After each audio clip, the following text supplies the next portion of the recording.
Hello students, कैसे हैं आप सब। आई होप आप सब अच्छे होंगे। सो काफ़ी टाइम से मैं अपने चैनल पे वीडियोस नहीं डाल पा रही थी क्योंकि मैं कहीं बिजी हो गई थी, इसलिए काफ़ी लंबा गैप हो गया है। तो आज काफ़ी टाइम के बाद, ठीक है, तो आज मैं एक नया चैप्टर शुरू करने वाली हूँ जो कि सिक्स क्लास का ही है, जो कि चैप्टर है मेंस्ट्रुएशन। स्टूडेंट्स को थोड़ा डिफिकल्टी होती है कि जब नया नया चैप्टर पढ़ते हैं, क्योंकि मेंस्ट्रुएशन के बारे में उन्होंने पहले कभी पढ़ा नहीं होता। तो इसलिए आज हम मेंस्ट्रुएशन का चैप्टर शुरू करने वाले हैं और जो भी पॉइंट होगा मैं इसमें क्लियर करूंगी। और अगर आपको कभी कोई कुछ पूछना हो तो आप कमेंट्स में डाल दीजिएगा, मैं उसका आंसर कर दूंगी, ठीक है ना। तो अब हम अपना सबसे पहले अपना टॉपिक शुरू करते हैं, जो कि है मेंस्ट्रुएशन।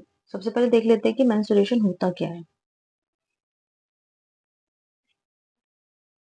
ठीक है, देखो, मेंस्ट्रुएशन को हिंदी में बोलते हैं श्वेत नीति। क्या बोलते हैं? श्वेत नीति। अगर किसी को ना समझ में आए तो पता चल जाएगा कि हम मेंस्ट्रुएशन को हिंदी में श्वेतमिति बोलते हैं। अब ये होता क्या है, देखो, जब भी हम अपने मैथमेटिक्स के अंदर हमने अपने नंबर्स पढ़े हैं, ठीक है, डिजिट्स के बारे में पढ़ा है, हमने स्टडी करी है, लेकिन हम अपनी शेप्स के बारे में पढ़ते हैं। शेप कैसी? 2D शेप या 3D शेप। कौन कौन सी शेप्स होती है? 2D या 3D। 2D में आ गया जैसे कि आपका स्क्वायर, ठीक है, आपका रेक्टेंगल हो गया, आपका ट्राइंगल हो गया। तो ये हमारी 2D शेप्स। और जो हमारी 3D शेप्स होती हैं उसमें हो गया जैसे आपका क्यूब, ठीक है, स्फीयर, सिलेंडर, ये चीजें। आगे जब क्लासेस में पढ़ोगे ना तो आप ये सारे शेप्स पढ़ोगे। अभी फिलहाल के लिए बस ये बता रही हूँ कि मेंसुरेशन क्या होता है। तो मेंसुरेशन क्या होता है? मेंसुरेशन हमारे मैथमेटिक्स की वो ब्रांच है जिसके अंदर हम हमारे जो 2D और 3D शेप्स गिवन होती है ना, उनके बारे में स्टडी करते हैं कि उनका पेरीमीटर कैसे फाइंड करेंगे, उसका एरिया कैसे फाइंड करेंगे, या उसकी लेंथ कैसे फाइंड करेंगे। तो ये सब चीजें जो होती है हम मेंसुरेशन के अंदर पढ़ते हैं। अब बात आती है कि पेरीमीटर और एरिया क्या है। तो जैसे जैसे हम अपना टॉपिक शुरू करते जाएंगे, हम लोगों को ये भी पता चल जाएगा कि पेरीमीटर भी क्या होता है हमारा, एरिया भी क्या होता है। तो सबसे पहले तो मेंसुरेशन क्या होता है ये चीज पता चल गई, कि जिसके अंदर हम अपनी 2D या 3D शेप्स जो होती है, जो आकृतियां हिंदी में बोलूँ तो, उनको जब हम स्टडी करते हैं तो उस टॉपिक को हम मेंसुरेशन कहते हैं, मैथमेटिक्स के अंदर, ठीक है। अब इसके अंदर सबसे पहली चीज आ जाती है कि पेरीमीटर क्या होता है।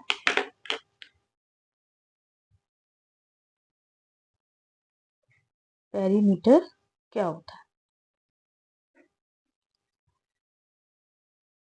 पहले तो मैं एक सिंपल भाषा में समझा देती हूँ पेरीमीटर क्या होता है। देखो, मान लो कोई हमें एक फिगर गिवन दी है, कोई भी हमें फिगर गिवन है, जब हम उसके चारों तरफ एक डिस्टेंस ट्रेवल करते हैं एक बारी में, तो वो जो डिस्टेंस ट्रेवल किया होता है ना, उसको हम पेरीमीटर बोलते हैं, उस शेप का, ठीक है। कैसे? जैसे मान लो मेरे पास कोई एक शेप गिवन है, मेरे मान लो ये शेप है, ठीक है, और सेम एक ये शेप भी है। अब कोई मुझसे कह दे कि भाई इस जो शेप है ना, इसका पेरीमीटर फाइंड करो, शेप्स गिवन है, या फिर एक ये ले लो, ठीक है, ये शेप। वो कहता है कि इन सारी जो शेप्स है ना, इनका पेरीमीटर फाइंड करो। तो पेरीमीटर फाइंड क्या करोगे? मैंने क्या बोला कि जब भी हम किसी शेप के पेरीमीटर की बात करते हैं तो हम उसके चारों तरफ, या जितनी भी तरफ है उसके, उस साइड वॉक करना शुरू करते हैं, और जो जितना हम डिस्टेंस ट्रेवल करते हैं उस वही डिस्टेंस उस शेप का पेरीमीटर हो जाता है। मान लो मैंने यहाँ से इसको ले लेता हूँ, ये एक पॉइंट है एस, मैंने यहाँ से चलना शुरू किया, ये ऐसे चले, ऐसे चले, ऐसे चले, फिर वापस यहाँ आ गए, ठीक है, फिर यहाँ चले गए, फिर एट दैट हम अब एस पे पहुंच गए। तो ये जितना डिस्टेंस हमने लिया ना एक बारी में, मैं नहीं कह दो बारी में, सिर्फ एक बारी में, फॉर अ वंस, तो उस डिस्टेंस को हम इस शेप का पेरीमीटर बोल देते हैं। अब सेम चीज यहीं से शुरू करें, मान लो हम यहाँ से शुरुआत करते हैं, ये मेरा फिर से एक पॉइंट ए है, ठीक है, मैं यहाँ से शुरू किया, यहाँ से चली, फिर यहाँ चली, फिर देखा यहाँ घूमना पड़ेगा, फिर यहाँ आए, फिर यहाँ से चले, फिर यहाँ पर आ गए, फिर ऐसे चले, फिर ऐसे चले, ऐसे, ऐसे, फिर यहाँ पे दोबारा टर्न हो गए, ठीक है, ये पहुंच गए हम इसके पास।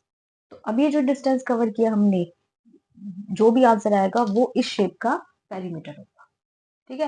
अब दोबारा हम इसकी देख लेते हैं। मान लो ये बी पॉइंट है एक, भाई यहाँ से हमने चलना शुरू किया, हमें इसका पेरीमीटर चाहिए, जिसका पेरीमीटर चलते चलते चलते हम यहाँ पर आ गए। ठीक है, दोबारा पॉइंट पी तक पहुंच गए।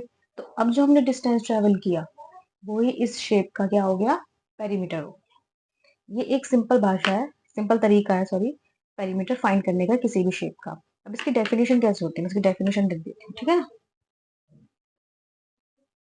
ठीक है, ये हमारी डेफिनेशन, क्या डेफिनेशन है तो देखिए एक बार।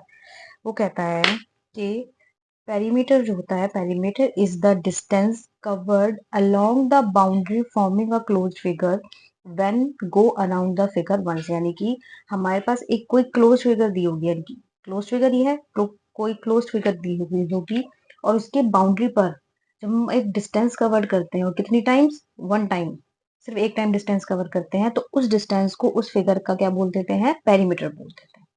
ठीक है, सो क्या है, perimeter is the distance covered along the boundary.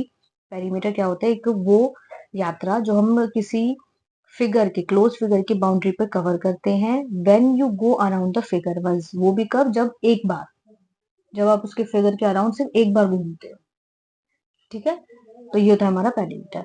अब आती है बात कि हम अपनी जो फिगर गिवन होंगी उसका पेरीमीटर कैसे फाइंड करेंगे। ये तो हमने डेफिनेशन देख ली, ये तो हमने हमारी नॉर्मल एक फिगर दी हुई थी, ये बता दिया कि भाई कैसे फाइंड करेंगे पेरीमीटर को। अब मान लो सबसे पहला मेरा टॉपिक आ जाता है हमारा perimeter of a rectangle.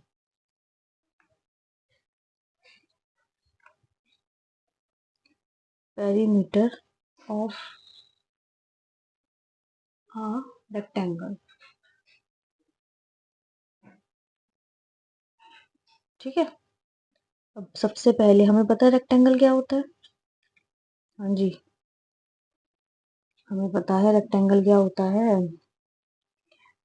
Rectangle हमारी वो शेप होती है जिसकी अपोजिट साइज, अपोजिट साइज आपस में इक्वल होती है। ये एक इरेगुलर पॉलीगन होता है, ठीक है, लिख देती हूँ तो इसमें ये एक इरेगुलर पॉलीगन होता है। चलो ध्यान रखना तुम अपने आप की, ये इरेगुलर पॉलीगन होता है।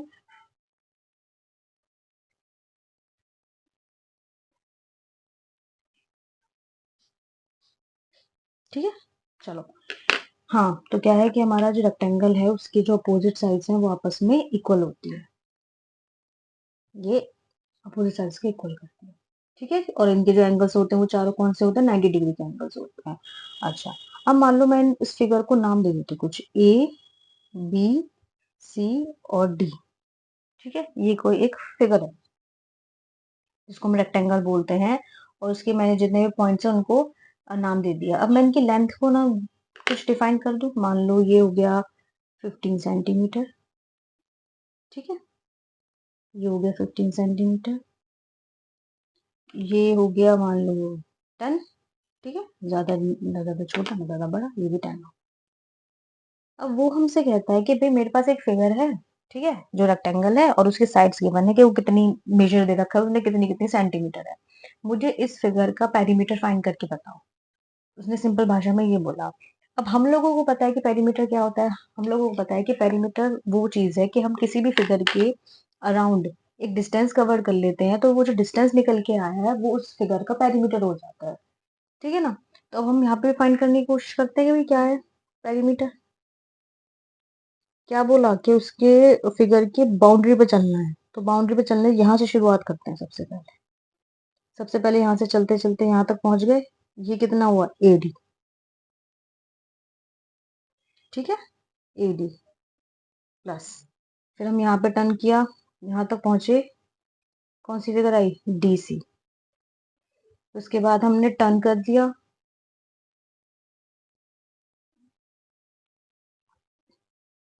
ठीक है, फिर उसके बाद हमने क्या किया, फिर हमने टर्न किया और उसके बाद हम यहाँ तक पहुंच गए जो कि है बीसी प्लस। फिर उसके बाद हमने फिर टर्न किया, अब इसको चाहे तुम ए भी लिख लो या तुम बी ए लिख लो, वो तुम्हारे ऊपर। क्या आया, ए बी लिख लेते हैं चलो। हो गया डिस्टेंस कवर भाई। हमने यहाँ से शुरू किया था, यहाँ से चलते चलते जो जो साइड हमारे पास आती है वो हमने लिखते चले गए। अब क्या कहा था हमने कि हमारा जो रेक्टेंगल होता है उसकी अपोजिट साइड्स इक्वल होती हैं। मतलब कि जो डीसी है वो एबी के इक्वल है, राइट, और जो एडी है वो बीसी के इक्वल है। तो क्या मैं हमारा जो एडी है उसको बीसी लिख सकती हूँ या बीसी को एडी लिख सकती हूँ? भाई एडी जो है, मैंने कहा कि हमारी अपोजिट साइड में इक्वल होती है, तो क्या मैं एडी को बीसी के इक्वल लिख सकती हूँ? क्या मैं ये नहीं लिख सकती AD plus DC plus BC को मैं एडी लिख दूं? बात तो एक ही है, बात तो एक ही है, बीसी और एडी इक्वल तो है, प्लस एबी। चलो, अब ये तो हो गया एडी, एक एडी और एक एडी कितने हो गए, 2AD plus DC plus AB. चलो इसका काम तो खत्म हो गया। मैं कह रही हूँ कि डीसी और एबी तो आपस में इक्वल हैं। भाई डीसी और एबी तो आपस में भी इक्वल है ना? तो क्या मैं डीसी को एबी के इक्वल लिख दूं? प्लस लो एबी प्लस ए, तभी तुम कहते कि अपोजिट साइड इक्वल होती हैं। ये ट्वाइस ऑफ एडी था, ये भी एक एबी और एक एबी कितने मिलके क्या हो गए, 2AB मिल गए। ठीक है, अब दोनों में से 2 कॉमन ले लूं, ले लो, तो अंदर क्या बचा, एडी प्लस एबी। ठीक है ना, एडी प्लस एबी तो बचा। अगर अब इसके अंदर मैं वैल्यू पुट कर दूं, देखो 2, एडी क्या है मेरा 10 सेंटीमीटर, एबी क्या है मेरा 15 सेंटीमीटर, इनटू में कितना हो जाएगा अंदर 25 सेंटीमीटर। आ गया आंसर? अच्छा, ये तो था कि मैंने क्या किया कि दोनों को इक्वल कर दिया। अगर मैं चारों साइड्स को आपस में इक्वल करके प्लस करके देखूं तो भाई मैं क्या करती हूँ, मैं किसी को किसी के इक्वल नहीं डालती। मुझे पता है कि पेरीमीटर में हमें एक डिस्टेंस कवर करना है, वहां जहां से शुरू किया है वहां पर वापस आना है। तो मैं ऐसा करती हूँ, जहां से शुरू किया है उन साइड्स को लेती चलती हूँ और आगे बढ़ती चलती हूँ। ठीक है, तो और में डाल के देखो, यहाँ से शुरू किया, सबसे पहले एडी आई, उसके बाद आगे बढ़े डीसी आई, उसके बाद आगे बढ़े सीबी आ गई, उसके बाद आगे बढ़े बीए आ गई, हो गई खत्म साइड। ठीक है ना, एडी की वैल्यू क्या है 10 सेंटीमीटर, डीसी की वैल्यू क्या है 15 सेंटीमीटर, सीबी की वैल्यू क्या है 10 सेंटीमीटर, और बीए की वैल्यू क्या है 15 सेंटीमीटर। आगे ना, अब मैं इनको प्लस कर दूं, क्या हो, ये कितना हो जाएगा 25 प्लस 10 प्लस 15, ये 35 प्लस 15। ये पहले इन दोनों को प्लस किया है, फिर उसके बाद इन दोनों को प्लस किया है, अब क्या है 50। क्या आंसर सेम नहीं आ गया? भाई आंसर सेम तो आ गया। मैंने क्या करा कि पहले तो, चलो इस बात को देखें कि मैंने क्या किया, एक एक साइड को प्लस करते चला गई कि भाई जहां से हम मुड़ रहे हैं वहां से उस साइड को प्लस करो और आगे बढ़ जाओ, तब भी आंसर ही आ रहा था। फिर मैंने एक देखा कि जब अपोजिट साइड इक्वल ही है, अपोजिट साइड इक्वल ही है, तो क्यों ना उसको इसके इक्वल पुट कर दो, कि एडी को बीसी को एडी लिख दो और एबी और डीसी को एबी लिख दो, तब भी तो आंसर यही आ रहा है, तब भी तो आंसर यही आ रहा है। अब इस फॉर्मूले को हम क्या लिख सकते हैं, इस फॉर्मूले को हम क्या लिख सकते हैं? अगर तुम देखो तो पहले रेक्टेंगल के अंदर हमारी क्या होती है, लेंथ और ब्रेथ ही तो होती है। भाई लेंथ और ब्रेथ ही तो होती है, ये मेरी लेंथ है और ये मेरी ब्रेथ है। अगर मैं पॉइंट करना चाहूँ तो एडी क्या है यहाँ पे, ब्रेथ, सॉरी एडी क्या है हमारी ब्रेथ, डीसी क्या है लेंथ, सीबी क्या है ब्रेथ, और एबी क्या है लेंथ। तो यहाँ से ये पॉइंट नहीं आया निकल के कि भाई हम यहाँ पे breadth plus length plus breadth plus length कर रहे हैं, यही तो कर रहे हैं। तो अगर मैं इसको 2B प्लस 2L लूं और 2 कॉमन ले लूं तो L प्लस बी नहीं आ जाएगा, एल प्लस बी आ जाएगा ना भाई, twice of length plus breath, और लेंथ और ब्रेथ किसकी है, ये रेक्टेंगल की। अब यही चीज यहाँ पे देखो, हमने ये निकाला था ना, एडी क्या है, एडी हमारी ब्रेथ है और एबी क्या है हमारी लेंथ है, तो twice of L plus B आ गया, नहीं आ गया, सेम यही चीज। तो इससे क्या पता चलता है हमें? इससे पता चलता है कि अगर हमें कोई भी रेक्टेंगल दिया हो और हमसे पूछे कि भाई उस रेक्टेंगल का पेरीमीटर फाइंड करो, है ना, पेरीमीटर ऑफ अ रेक्टेंगल, तो हमें यहाँ से एक फॉर्मूला मिल गया है। फॉर्मूला कौन सा? जिसके अंदर हमें दिया गया है कि लेंथ और ब्रेथ को आपस में प्लस करो और उसको 2 से मल्टीप्लाई कर दो, और ये कैसे निकला हमें यहाँ पे पता चला। ठीक है ना। अब बात ये आती है कि अब बात ये है कि हम ये फॉर्मूला क्यों लगाएं? हम डायरेक्ट चारों साइड्स को क्यों नहीं प्लस कर लेते हैं? यही तो पॉइंट निकल के आता है ना भाई। हमने एक फॉर्मूला निकला पेरीमीटर का, रेक्टेंगल निकालने का, रेक्टेंगल का पेरीमीटर निकालने का, हमें एक फॉर्मूला मिल गया। पॉइंट ये आता है कि भाई हम इस फॉर्मूले को क्यों यूज करें? जब हमें पता है कि हमें कोई रेक्टेंगल गिवन है तो हम डायरेक्ट उसकी चारों साइड उनकी प्लस कर दो, ये भी तो कर सकते हैं। बट अब ये देखो, मान लो मेरे पास एक फिगर है,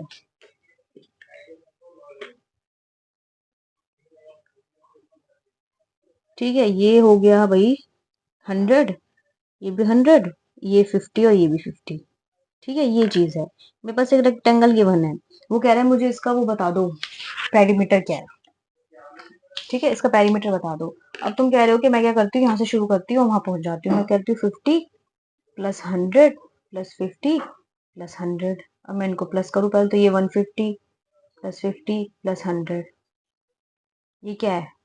ये हो गया 200 प्लस 100, ये हो गया 300। एक तरीका हो गया ये। अब एक तरीका क्या है, हमारे पास डायरेक्ट फॉर्मूला है, क्या है, 2 × L + B का। हमें सिर्फ इसमें फॉर्मूले में वैल्यू पुट करनी है। लेंथ क्या है भाई? 100 लेंथ है। ब्रेथ क्या है भाई? 50 ब्रेथ है। तो 2 × 150, 300, खत्म काम। अब इसमें क्या होगा, तुम्हें फिगर बना के देखनी पड़ेगी। इसमें फिगर बनाने की जरूरत नहीं है। वो तुमसे कहेगा कि भाई लेंथ इतनी है, ब्रेथ इतनी है, डायरेक्ट आंसर निकाल के दिखाओ। हमें पता है कि फॉर्मूला ये है पेरीमीटर का, तो मैंने लेंथ डाली, उसके अंदर ब्रेथ की वैल्यू डाली, आपस में ऐड करके 2 से मल्टीप्लाई किया, आंसर आ। ठीक है ना। तो इसलिए हम फॉर्मूला यूज करेंगे डायरेक्ट। अब हम ये चीज यूज नहीं करेंगे, हम अपना फॉर्मूले से अपनी वैल्यू फाइंड करेंगे। अगर हमें कोई रेक्टेंगल दिया उसका हमें पेरीमीटर फाइंड करना है तो। ठीक है। अब ये तो हो गया रेक्टेंगल का पेरीमीटर कैसे फाइंड करते हैं। अब हमारी शेप्स तो और भी हैं, है ना, शेप्स तो हमारी और भी हैं। अब अगला है हमारा topic, perimeter of regular shapes.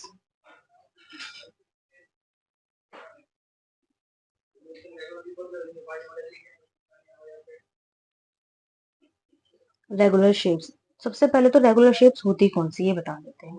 देखो, रेगुलर शेप्स क्या होती हैं, जिस फिगर के अंदर, हाँ, मैं क्या कह रही थी कि रेगुलर शेप्स क्या होती है। देखो, जब भी कोई हमें फिगर गिवन हो, उस फिगर के अंदर एंगल्स और उसकी साइड्स जब आपस में इक्वल होती हैं तो उन शेप्स को हम रेगुलर शेप्स बोलते हैं। ठीक है, मैंने क्या बोला कि जो फिगर के अंदर उसकी साइड्स और एंगल्स आपस में इक्वल होते हैं उन शेप्स को हम रेगुलर शेप्स बोलते हैं। तभी मैंने वहां पर अभी जो आगे उसको, सॉरी सॉरी सॉरी, उसको रेक्टेंगुलर को इरेगुलर पॉलीगन बोला। क्यों बोला? देखो, यहाँ पे ये जो है ये भी 90 डिग्री का है, ये भी 90 डिग्री का है, ये भी 90 डिग्री का और ये भी 90 डिग्री का है। एंगल्स तो हमारे इक्वल है, लेकिन साइड्स हमारे आपस में इक्वल नहीं है। क्यों? क्योंकि हमें पता है कि रेक्टेंगल वो शेप होती है जिसके अंदर हमारे अपोजिट साइड्स इक्वल होते हैं, चारों साइड्स आपस में इक्वल नहीं होती। इसलिए मैंने इसको यहाँ पे इरेगुलर पॉलीगन बोल दिया, इरेगुलर शेप बोल दो, तुम्हारी मर्जी है। ठीक है, इसमें कोई फर्क नहीं पड़ना।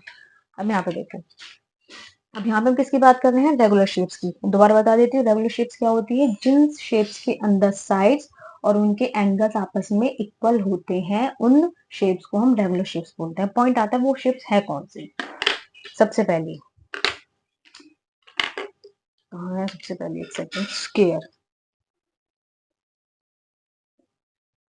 स्क्वायर तो पढ़ा है ना। स्क्वायर क्या होता है? जिसकी चारों साइड आपस में इक्वल होती है। ये बोलते हैं ना कि भाई चारों साइड जो है वो आपस में इक्वल होती हैं, और देखोगे तो इनके अंदर एंगल भी क्या है, चारों इक्वल है आपस में, इसलिए हमने इसको रेगुलर शेप बोलते हैं। ठीक है, चलो जी, अब हमारा रेक्टेंगल का पेरीमीटर तो हो गया। अब यहाँ पे बात आ जाती है स्क्वायर के पेरीमीटर की। अब बात शुरू करो, चलो जी, कैसे करते हैं। यहाँ पे मैं क्या करती हूँ, मान लो साइड्स गिवन है ए, ए, ए और ए। मैंने अभी कोई डिजिट नहीं डाली, इसमें नंबर नहीं डाला, मैं डायरेक्ट बता रही हूँ। हमारे पास एक स्क्वायर है, उसकी साइड्स गिवन है ए क्यू की भी चारों साइड्स इक्वल होती हैं, तो एक ही होगा, अलग थोड़ी ना हो सकता है। वो कहता है इसका पेरीमीटर फाइंड करके दिखाओ मुझे। पेरीमीटर ऑफ स्क्वायर, क्या पता यहाँ से भी एक फॉर्मूला निकल जाए। हमें पता है पेरीमीटर क्या होता है। पेरीमीटर वो डिस्टेंस जो हम किसी शेप के अराउंड कवर्ड करते हैं, उस डिस्टेंस को हम अपना पेरीमीटर बोल देते हैं। ठीक है, यहाँ से शुरू करूँ, यहाँ से शुरू करते करते एक ए आया, फिर यहाँ गए, फिर एक और ए आ गया, फिर यहाँ पर वापस आए, फिर एक ए आ गया, फिर वापस यहाँ पहुंचे तो एक। तो ये क्या है, ये 4a नहीं है। 4a का मतलब क्या है, साइड ऑफ स्क्वायर,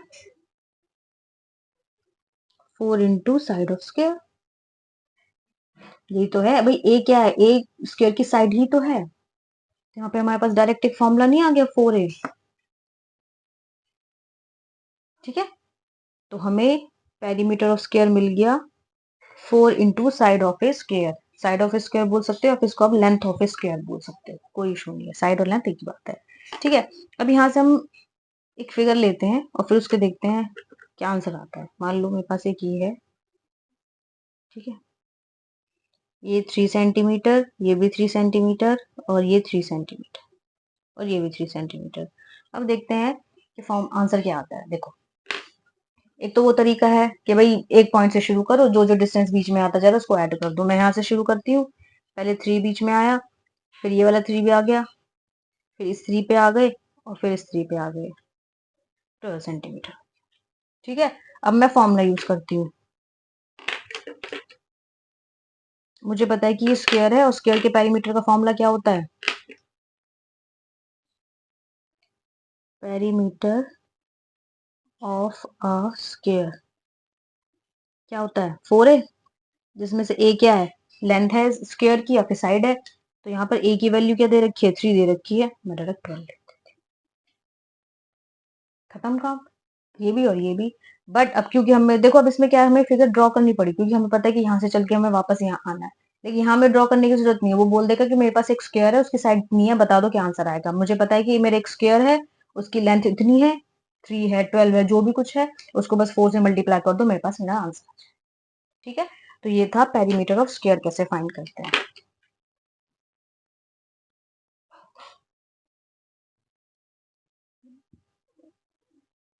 ठीक है, अब एक तो ये हो गया, एक सेकंड होल्ड। ओके, अब ये तो एक शेप होगी irregular shape, sorry regular shape square. एक हमारे पास है इक्विलेटरल ट्रायंगल, एक होता है हमारे पास इक्विलेटरल ट्रायंगल। ट्रायंगल और भी होते हैं, बट यहाँ हम इक्विलेटरल ट्रायंगल की बात कर रहे हैं। क्यों बात कर रहे हैं मैं बता दूंगी। देखो, इक्विलेटरल ट्रायंगल वो होता है जिस ट्रायंगल की जो तीनों साइड है ना, वो आपस में इक्वल होती है, ये भी, ये भी और ये भी, और इसके जो एंगल्स होते हैं ना, वो भी आपस में इक्वल। तो ये होता है हमारा इक्विलेटरल ट्रायंगल। और क्योंकि इसकी साइड भी आपस में इक्वल है, एंगल्स भी आपस में इक्वल है, इसलिए हमने इसको क्या बोल दिया, इसको हमने बोल दिया रेगुलर शेप। ठीक है ना, अब इसका भी फॉर्मूला निकाल लें, सेम है। मान लो इस बार हमें साइड दी हुई है बी, 3 साइड दी है बी, वो कह रहा है कि पेरीमीटर निकाल के बताओ, पेरीमीटर ऑफ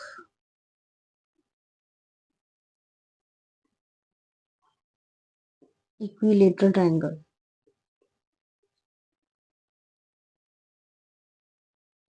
ठीक है, क्या करना है, एक साइड से शुरू करते चलो, जहां तक पहुंच जाओ वापस वहीं आ जाओ। तो पहले यहाँ से शुरू करेंगे, क्या आया बीच में, बी, फिर शुरू किया, फिर आ गया सेकंड बी, यहाँ आ गए, फिर आया थर्ड बी, कितने बी हो गए, 3 बी। और बी क्या प्रेजेंट करता है, ये बी प्रेजेंट करता है side of equilateral triangle. Triangle, ठीक है ना, सिंपल है कि मतलब इक्विलेटरल ट्रायंगल की भाई कितनी साइड्स हैं, 3 साइड्स हैं, तो 3 से मल्टीप्लाई कर दो, इक्वल है आपस में, तो बस साइड को लेना है। तो मेरे पास अगर एक एग्जांपल आ जाए कि भाई मेरे पास एक इक्विलेटरल ट्रायंगल है, मान लो 2 और 2 और 2 है, तो इसका मुझे पेरीमीटर बताओ। हमें पता है पेरीमीटर कैसे निकालना है, 3 into side of equilateral triangle कितनी है, 2, 6 सेंटीमीटर, सेंटीमीटर में क्या। ठीक है ना, ये चीज होगी पेरीमीटर रेगुलर शेप्स का। अच्छा, क्या ये दो रेगुलर शेप्स हैं, हमने स्क्वायर हमने ट्रायंगल भी पढ़ रखा है, तो क्या हमारे पास यही दो रेगुलर शेप्स होती है, नहीं। ये देखो यहाँ पे मिनिमम साइड्स 3 होनी चाहिए। क्यों? क्योंकि देखो हमें क्लोज्ड फिगर चाहिए, हम कभी ओपन फिगर नहीं कर सकते। अगर मैं सिर्फ 2 साइड्स की बात करूँ ना, तो 2 साइड्स के क्या ही बनेगा भाई। अगर मैं सिर्फ ऑप्शन लूँ 2 साइड्स का क्या ही बनेगा, देखो तो 2 साइड्स का ये बन सकता है ज्यादा से ज्यादा, ऐसे ले लो, ऐसे ले लो, ये चीज तो बनेगी 2 साइड से, और क्या बनेगा। तो इसलिए एक मिनिमम 3 साइड्स तो होनी चाहिए क्लोज फिगर के लिए। तो यहाँ पे हमने 3 साइड्स के बारे में पढ़ा, यहाँ पे हमने 4 साइड्स के बारे में पढ़ा। क्या 5 साइड्स भी होती हैं? 5 होती हैं, 5 साइड्स भी होती हैं, और उसको क्या बोलते हैं हम? उसको बोलते हैं हम पेंटागन। भाई 3 साइड्स वाले को मैंने ट्राइंगल बोल दिया, 4 साइड्स वाले को स्क्वायर बोल दिया जो इक्वल है, तो 5 साइड्स वाली भी तो होंगी। ठीक है, तो उसको हम बोल देते हैं पेंटागन, जिसकी कितनी साइड्स होती है? 5 साइड्स होती हैं। और वो रेगुलर शेप में कब आएगा? जब उनकी एंगल्स और साइड्स जो है वो आपस में इक्वल होंगी, जो कि है ये, है ना। अब आपस में साइड साइड्स इक्वल है, रेगुलर शेप्स बोल दी हमने इसको, इक्वल होनी चाहिए, एंगल सारे इक्वल हैं। अब इसका हम पेरीमीटर कैसे फाइंड करेंगे? अब हमें पता है, दो हमने पढ़ लिए कि भाई जितनी साइड्स हैं उतने तो नंबर लिख लो। मान लो कितनी साइड्स हैं, यहाँ पे 5 है तो 5 लिख लिया। और साइड्स की वैल्यू जो गिवन है, मान लो यहाँ पे 3 गिवन है कि भैया 3 सेंटीमीटर है सबकी, ये भी 3 है, ये भी 3 है, ये भी 3 है, ये भी 3 है, ये भी 3 है। तो सबसे पहले तो कितनी साइड है? 5 साइड है। उसके बाद साइड की वैल्यू क्या है? 3, 15 सेंटीमीटर। आ गया। अच्छा, अब एक और होता है पेंटागन की बात, वो होता है हमारा हेक्सागन। हेक्सागन क्यों? भाई इसकी 6 साइड्स हैं, यहाँ पे 5 थी, यहाँ पे 6 हो गई है। बट रेगुलर शेप कब कहलाएगा? जब 6 साइड आपस में इक्वल होंगी और एंगल्स भी आपस में इक्वल होंगी। ठीक है, 1 2 3 4 5 6 हो गई, आपस में इक्वल है, वही कह रहा है। उसके बाद कह रहा है अब इसका पेरीमीटर बताओ, भाई क्या आएगा। अब हमने पता है सबसे पहले पेरीमीटर को क्या निकालना है, सबसे आसान। कितनी साइड्स हैं? 6। साइड की वैल्यू क्या है? मान लो यहाँ पे 2 है, ये भी 2, ये भी 2, ये भी 2, ये भी 2 और ये भी 2, तो कितनी हो गई? 2 सेंटीमीटर, 12 सेंटीमीटर। ठीक है, ऐसे साइड बढ़ाते चले जाओ, तुम्हारा उसका नाम भी चल जाएगा। ये हो गया हेक्सागन। अगला, अगर 7 हो जाती तो हेप्टागन हो जाता, 8 होती तो हमारा ऑक्टागन हो जाता। तो इसी तरह रेगुलर शेप्स का पेरीमीटर निकालने का फॉर्मूला सिर्फ इतना ही है कि जितनी साइड्स दे रखी है वो नंबर लिख लो, और मल्टीप्लाई में साइड की वैल्यू क्या है। जैसे कि यहाँ पे यहाँ पर हमारी 3 थी, तो हमने यही किया ना, 4 इंटू 3, और साइड कितनी थी? 4, और वैल्यू कितनी थी? 3, तो 12 सेंटीमीटर आ गया। यहाँ पे कितनी साइड्स थी? 3, और वैल्यू कितनी थी उसकी? 2, ये रहा ना, तो 6 सेंटीमीटर। यहाँ पर कितनी साइड्स थी? 5, और वैल्यू कितनी है साइड्स की? 3, 15। यहाँ पर कितनी साइड है? 6, और वैल्यू कितनी है? 2, तो 12। तो रेगुलर शेप्स का पेरीमीटर निकालने का फॉर्मूला यही होता है। ठीक है ना। चलिए भाई, आज की वीडियो में तो इतना ही था। एक एग्जाम्पल था जो मैं बताती हूँ। एक एग्जाम्पल क्या है कि एक बॉय है जो कि किसी रेक्टेंगुलर फील्ड के अराउंड रनिंग करता है। मतलब मान लो कोई रेक्टेंगुलर फील्ड है या कोई पार्क है, ठीक है, उसके अराउंड वो जॉगिंग कर रहा है एग्जाम्पल के लिए, और वो कहता है कि उसने 10 राउंड लगाए हैं। और मान लो उसने 10 राउंड लगाए हैं, ठीक है। वो बताओ कि वो जो बॉय है, वो जो लड़का है, मान लो उसका नाम रमेश है, ठीक है। वो जो बॉय है वो उसने कितना डिस्टेंस कवर किया, ठीक है। और वो कह रहा है कि वो जो रेक्टेंगुलर फील्ड है ना, या रेक्टेंगुलर पार है, उसकी जो वैल्यू है वो कुछ ऐसी है, 10 सेंटीमीटर, ये भी 10 सेंटीमीटर, और ये 4 सेंटीमीटर, और ये 4 सेंटीमीटर। यानी कि 10 इंटू 4 सेंटीमीटर का एक रेक्टेंगुलर पार्क है, जिसको हम बोल सकते हैं कि भाई इसके अंदर। अब एक बात बताओ, वो कह रहा है कि 10 इंटू 4 का एक रेक्टेंगुलर पार्क है,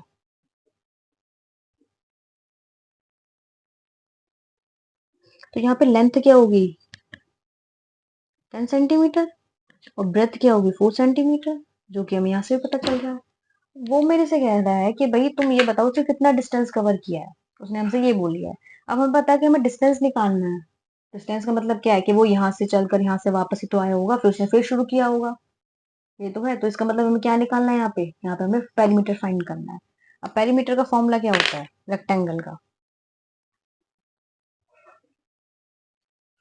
2 इंटू L प्लस बी, हाँ जी, तो 2 इंटू लेंथ क्या है यहाँ पे 10 और ब्रेथ क्या है यहाँ पे 4, तो 2 इंटू 14 28 सेंटीमीटर।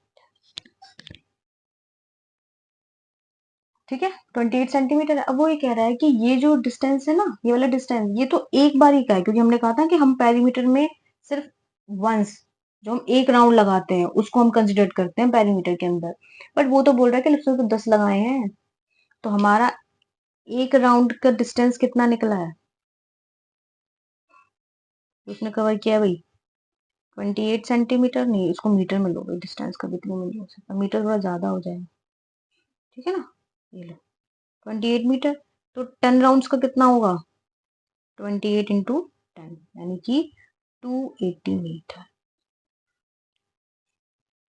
ठीक है ना, तो रमेश ने इतना डिस्टेंस कवर किया है उस रेक्टेंगुलर पार्क के अराउंड, या फिर बोलो कि वो 280 मीटर दौड़ा है, ऐसे बोल सकते हैं इसको। ठीक है ना। अच्छा, अब बात ध्यान रखना कि हमेशा जो पेरीमीटर के अंदर है ना, पेरीमीटर के अंदर यूनिट जो, चल यूनिट वाला तो मैं नेक्स्ट पार्ट में बताऊंगी, इसमें एरिया आ जाएगा ना। ठीक है, चलिए इस वाली वीडियो में तो, इस वाले पार्ट में तो इतना ही था कि मेंसुरेशन क्या होता है सबसे पहले तो, ठीक है, पेरीमीटर क्या होता है, फिर हमने पेरीमीटर कैसे फाइंड करते हैं वो देखा, रेक्टेंगल कैसे फाइंड करते हैं, फिर हमारी उसके बाद रेगुलर शेप्स आई जो कि स्क्वायर है, इक्विलेटरल ट्रायंगल है, हमारा पेंटागन है, हेक्सागन है और ऑक्टागन है। ठीक है, हमने उसका देखा पेरीमीटर कैसे फाइंड करते हैं। अब हमारा जो नेक्स्ट पार्ट है उसके अंदर हम देखेंगे कि हम एरिया कैसे फाइंड करते हैं। भाई ये तो था कि फिगर के अराउंड हमने कितना डिस्टेंस लिया है, अब हम देखते हैं कि फिगर के अंदर कितना एरिया होता है, कितना डिस्टेंस होता है, कितना, चलो उसी में बताऊंगी वो कि होता क्या है। ठीक है ना, तो इसमें तुमने पेरीमीटर कवर कर लिया, अब नेक्स्ट में हम एरिया कवर कर लेंगे। चलिए आज के लिए इतना ही। ठीक है, अगर कोई क्वेश्चन हो या कुछ पूछना हो तो आप कमेंट्स में लिख देना। चलिए बाय बाय।